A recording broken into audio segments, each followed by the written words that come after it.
ఇక అయోధ్యలో అద్భుత ఘట్టం ఆవిష్కృతమైంది. రామమందిరంలో ప్రాణ ప్రతిష్ఠ క్రతువు కన్నుల పండుగగా జరిగింది. పట్టు పీతాంబరాలు, ఛత్రం, పాదుకలు చేతబూని ప్రధాని మోదీ రామమందిరానికి వచ్చారు. అనంతరం గర్భగుడిలో ప్రత్యేక పూజలు చేశారు. వేద మంత్రాల నడుమ వేలాది భక్తుల సమక్షంలో వేద పండితులు ప్రాణ ప్రతిష్ఠ క్రతువును శాస్త్రోక్తంగా నిర్వహించారు. అభిజిత్ లగ్నంలో సరిగ్గా 12:29 ప్రాణ ప్రతిష్ఠ జరిగింది. అనంతరం బాలరాముడు భక్తులకు దర్శనమిచ్చారు.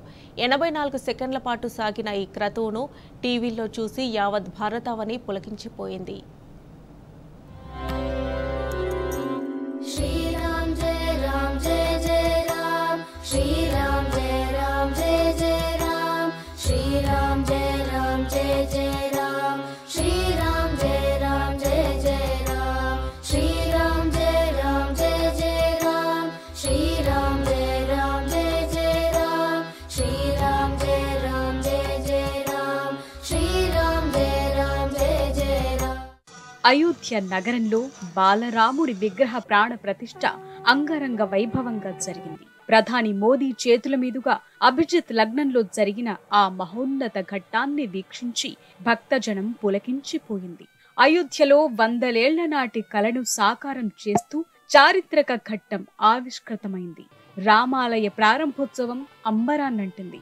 నవనిర్మిత రామ మందిరంలో నీలమేఘశ్యాముడి ప్రాణ ప్రతిష్ఠ వేడుక కన్నుల పండువగా జరిగింది.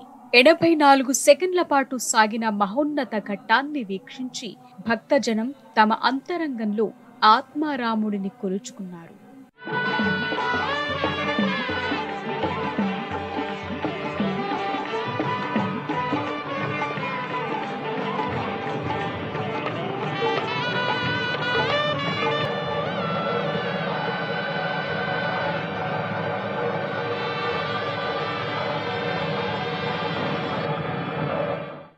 మధ్యాహ్నం 12 గంటలకు వేద మంత్రాలు, మంగళ వాయిద్యాల నడుమ ప్రాణప్రతిష్ఠ క్రతువు ప్రారంభమైంది. ప్రధాని మోదీ రాముల వారికి పట్టు పీతాంబరాలు, వెండి ఛత్రం, పాదుకలు సమర్పించారు.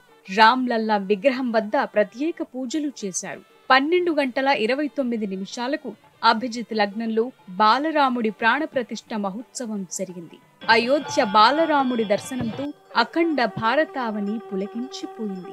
ఎడమ చేతిలో విల్లు, కుడి చేతిలో బాణంతో స్వర్ణాభరణాలు ధరించి చిరుదరహాసం, ప్రసన్న వదనంతో బాలరాముడు భక్తులకు దర్శనమిచ్చాడు.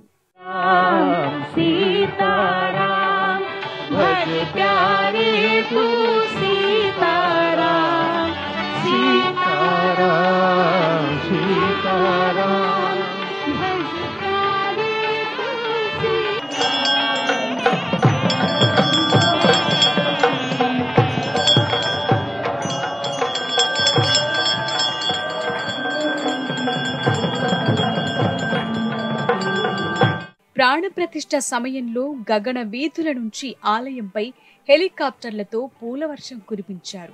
రామ్లల్లా విగ్రహ ప్రతిష్ఠాపన కోసం అయోధ్య నగరి సర్వాంగ సుందరంగా ముస్తాబయ్యింది. నగరం మొత్తం ఆధ్యాత్మిక శోభతో కళకళలాడింది. ఎటు చూసినా రామనామ స్మరణతో మార్మోగింది. నగరమంతా రామ్లీల, భగవద్గీత కథలు, భజనలు, సాంస్కృతిక కార్యక్రమాలను ఏర్పాటు చేశారు. దేశవ్యాప్తంగా పలు ప్రాంతాలకు చెందిన కళాకారులు చేసిన ప్రదర్శనలు ఆకట్టుకున్నాయి. ఈ క్రతువుల్లో RSS chief Mohan Bhagwat, UP governor Anandiben Patel, UP CM Yogi Adityanath పాల్గొన్నారు. ఈ మహత్ కార్యానికి దేశ విదేశాల్లోని అత్యంత ప్రముఖులు, స్వామీజీలు కలిపి దాదాపు 7,000 మంది విచ్చేశారు. రాజకీయ, సినీ, క్రీడా రంగానికి చెందిన ప్రముఖులు ప్రాణప్రతిష్ఠ వేడుకను ప్రత్యక్షంగా వీక్షించి పులకించిపోయారు.